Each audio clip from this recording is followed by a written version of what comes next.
What's up guys, Bryan here, and today I want to talk to you about something that one of my tutors at music college said to my class. We should practice like a scientist and play like a drunk.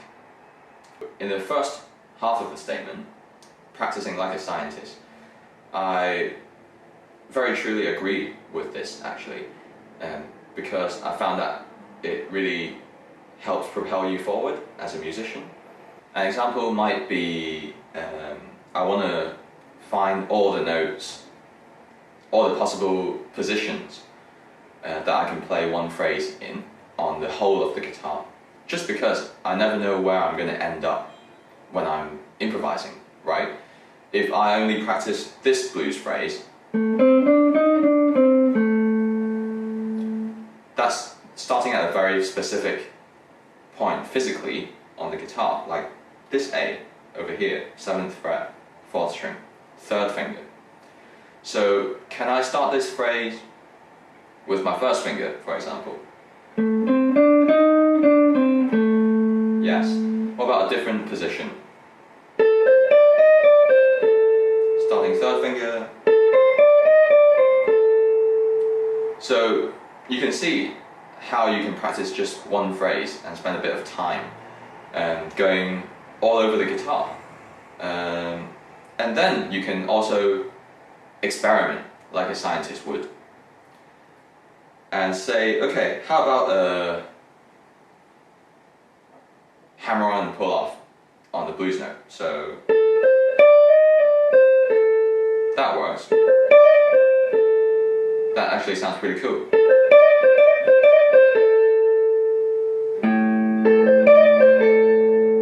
Sounds pretty good against the harmony. You know, if you're on an A7 chord and you're playing a blues. Can you hammer on as well when you start on the 3rd finger?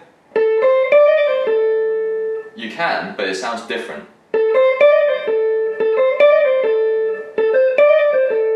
I find that it doesn't sound as strong because obviously your first 2 fingers are going to be stronger than your 3rd and 4th finger, the pinky.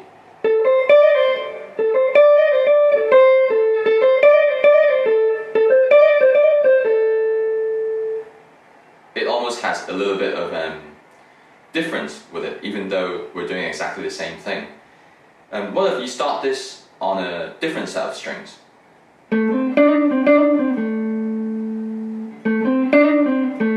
Obviously the octave is different, so let's try and start on the 4th string and compare that against the 3rd string. Sonically speaking, you know, the tone is quite different.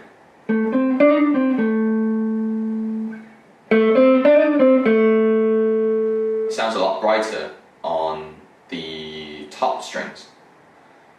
So, like a scientist, you can make notes about that on your scientific notepad. And then you can say, what other techniques can I apply to this? Okay, you could do your bends.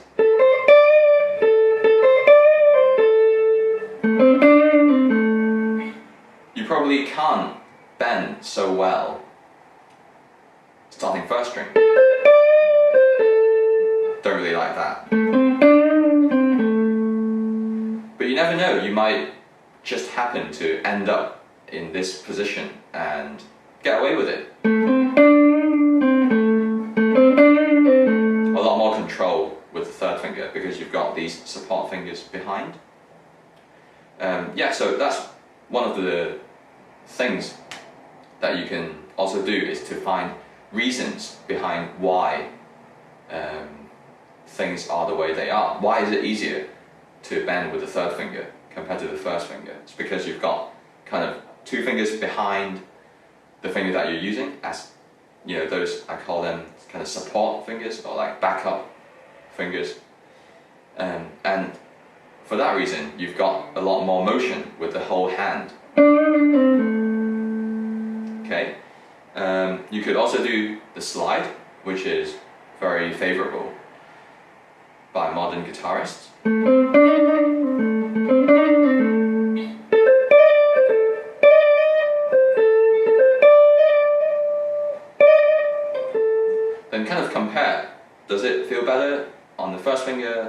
sliding on the first finger or third finger, or even fourth finger.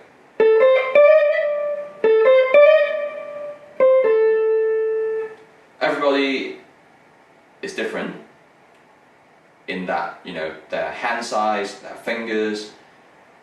To the guitar, everything is so different that I feel like you must practice like a scientist in order to find out your own preferences and also make notes about them. And this also links in with another video that I talked about with the week in and week out thing. That's kind of measuring productivity or success in terms of practicing guitar on a weekly basis rather than a daily basis. It's something that I experienced and love to share with you guys. And the second part of that statement, play like a drunk. I suppose, if you don't drink or if you're not really into drinking and all of that, you can make that statement, paraphrase it or change it a bit and say that play like a child. Because what a child does is that they don't really think too much about how to do things, but they sort of just go for it. And from an improvisational sense, you really do want that.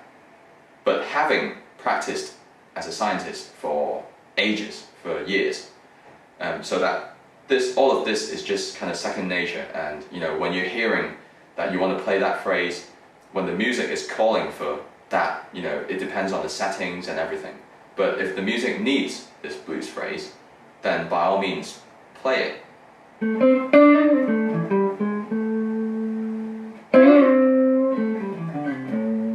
And kind of don't really think too much about which fingers you're starting with, which position, what kind of tone, because all of that you would have practiced and it's all ingrained in your brain, so that the scientist may not be the most musical, but a child is super musical.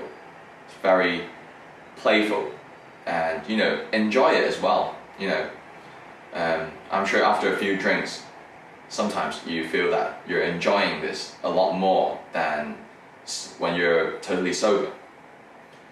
And this also links in with something that I read in a book recently called Thinking Fast and Slow.